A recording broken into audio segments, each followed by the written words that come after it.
चाहे है हमें, अब ये चेतनता है जो हम अगर सही तरह करेंगे तो फिर ये पॉजिटिव ओर ही हमारे कर्म जाते हैं।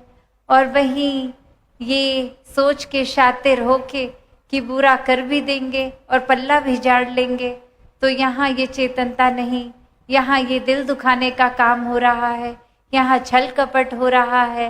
और जहाँ एक जानबूझ के दर्द किसी को पहुँचाने की बात है, उस मन में तो फिर परमात्मा हरगिज नहीं है, उस सोच में भी नहीं।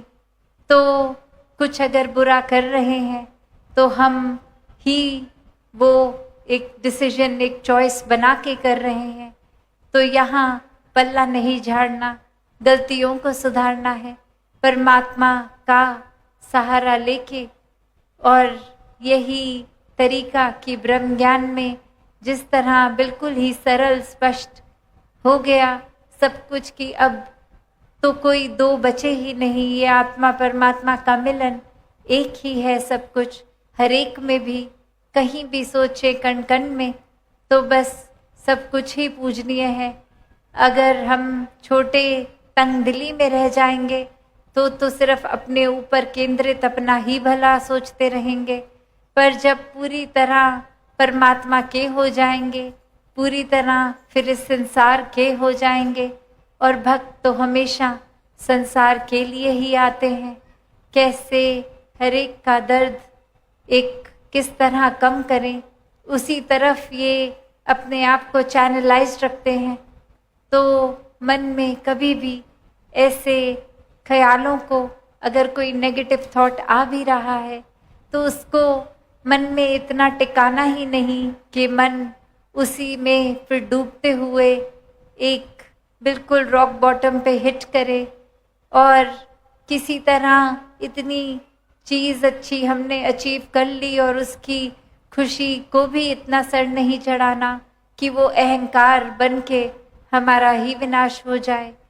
तो ये बैलेंस की बात, ये जैसे अक्सर हम ये सोचते भी हैं और एक सुनते भी हैं कि ये मध्य मार्ग हर जगह, ये बैलेंस्ड अप्रोच हर जगह ही कामयाब क्यों रहती है, क्योंकि यहाँ हमें एक भी एक्सट्रीम पे जाएंगे तो वाकई ही वो हमारा नुकसान ही कर देगा।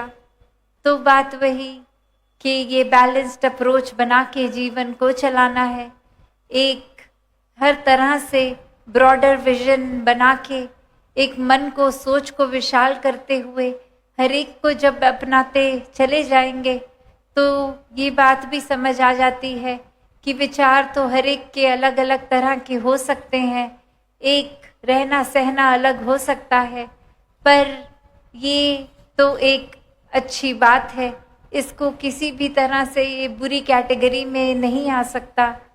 जैसे एक बाग में भी अलग अलग फूल हैं तो ही खूबसूरती है, तो जब हमने हर एक को एक्सेप्ट किया तो इतनी सारी खूबियाँ जो उनमें हैं वो हमारे जीवन में भी आते जाएंगी। और कैसे निस्वार्थ होके फिर पूरे संसार को ही जब अपना मान लिया तो ये प्यार करते हुए हर एक की ये सेवा भाव भी मन में रहता है। तो हर कोई भक्त बन के वाकई ही एक जीवन को हर पल में जी सकता है। फिर भक्ति का मार्ग इस तरह से अपना लें तो फिर ये मन में कोई भी एक कनिंगनेस, ये एक श्रूड होके, एक चतुर होके, एक शातिर होके नहीं, भोलेपन में भक्ति, ये प्रेमा भक्ति हर पल हर कोई फिर कर सकता है। और फिर वो मन में वाकई ही ये एहसास कि परमात्मा उपस्थित है हर समय, तो फिर मन ये चाहे कितना भी चंचल है, जैसे एक घोड़ा अपने आप में तो कहीं भी भाग ले, पर अगर लगाम है तो दिशा मिलती है।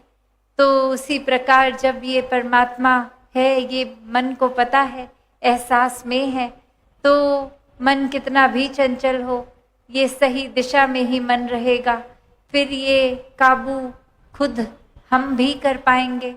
तो कैसे जहाँ परमात्मा की उपस्थिति वहाँ अहंकार रहित जीवन, तो ऐसा ही जीवन हर कोई जीता जाए, प्रेमा भक्ति हर कोई करता जाए। साथ संगत जी प्यार से कहना, धन निरंकार जी।